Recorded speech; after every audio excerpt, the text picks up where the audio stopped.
Everyone, it's Art Doring, managing broker at First Coast Realty Group. What I wanted to do today is create a very short video, and this is a supplemental to the last one of tips and tricks for Dotloop and closings.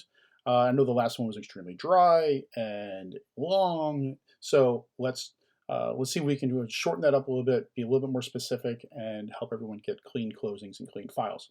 So what I'm here is I'm showing you one of my files, and let's just go through it really quick and see if we can get everybody on the same page and get some really clean files. So if you are not a First Coast Realty Group agent, please go ahead and watch this. Hopefully I can help you out with your dot loops. And if you'd please, we click your like and subscribe at the bottom of the page, and you'll get to see a little bit more of my videos and probably some of the other dumb stuff that I do. So let's take a look. So as you can see, we have a couple different folders here.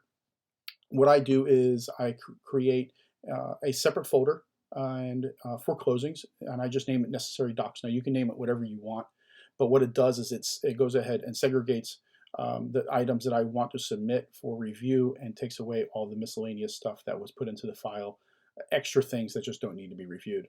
Now here at First Coast Realty Group, what we do is we do a document checklist. So that document checklist has to be in every file. We now load it into our loops. It's automatically done that for us for every buyer and for every sale. So this is the file this is something that we use.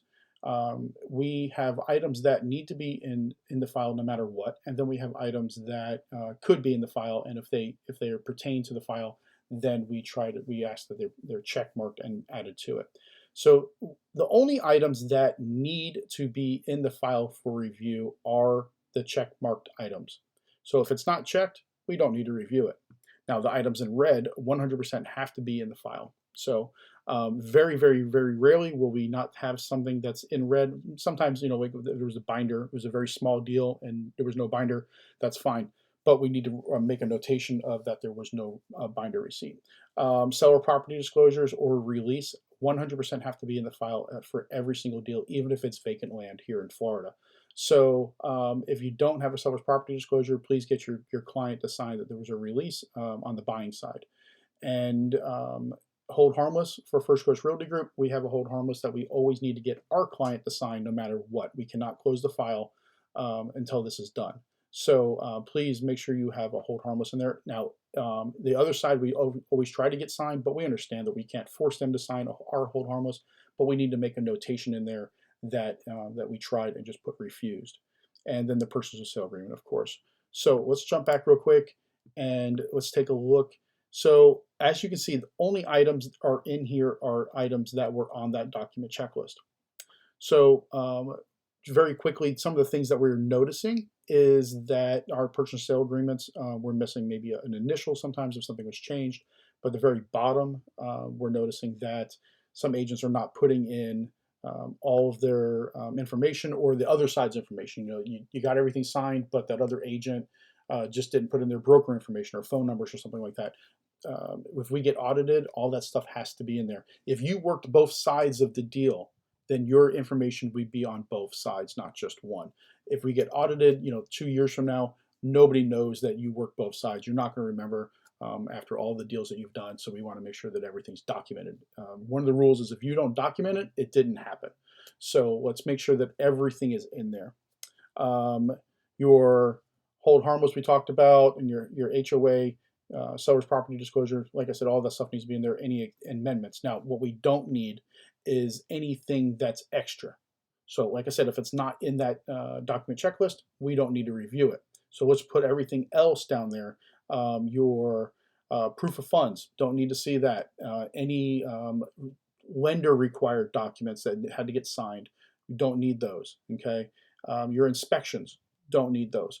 The way the system works for when we review them, when you send it to us, it sends us an email, we go into it, and then we have to review page by page everything that it's submitted. If you send us a 65-page inspection report, I've got to go through, or we've got to go through a 65-page inspection report to just approve that report. There's no reason for it whatsoever. Don't care if you got an inspection. Not on this side. Okay. So let's just submit the items that are in the document checklist and nothing else.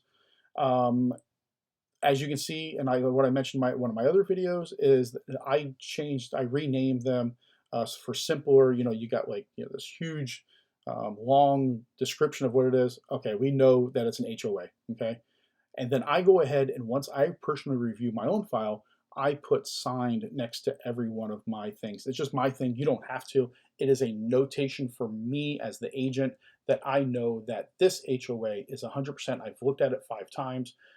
I know that that is the one that I have signed and not the other.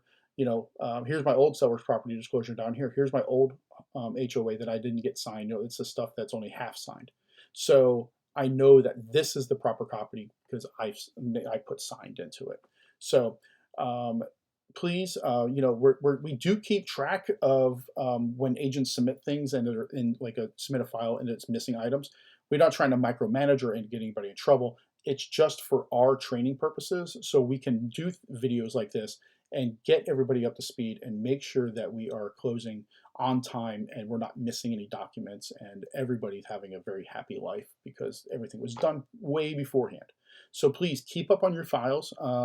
If you need a TC and you feel like you're getting behind, hire a TC. I mean, we've got some great TCs that we can put in your path, and so you don't have to worry about this stuff. There's some agents out there that are doing 10-15 million dollars a year, and we love to see that. You know what? You probably don't need to be doing your own files. Have someone else do them for you. If you're just doing 1 or 2 files a month, yeah, you can do this, and it's not a big deal. Okay, so you can just stay on top of your files.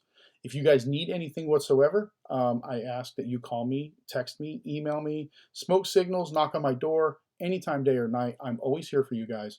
I love to help you. I want to see everyone grow, and our company is growing like crazy, and that's one of the reasons why I'm here. So if you guys anything, I'm here for you. Okay, please again, subscribe, like this, and let me know. Get me some feedback of what you think. Like I said, even if you're not a First Coast Realty Group agent, please send me some feedback. We're always trying to make better videos and to help everybody that's out there. We want to see every agent out there succeed. We want to make sure the real estate industry is doing really well. And the last thing we want is to work with a bad agent or us being the bad agent on that side of the table. Okay, so if you guys need anything, I'm here for you. You guys have a wonderful day.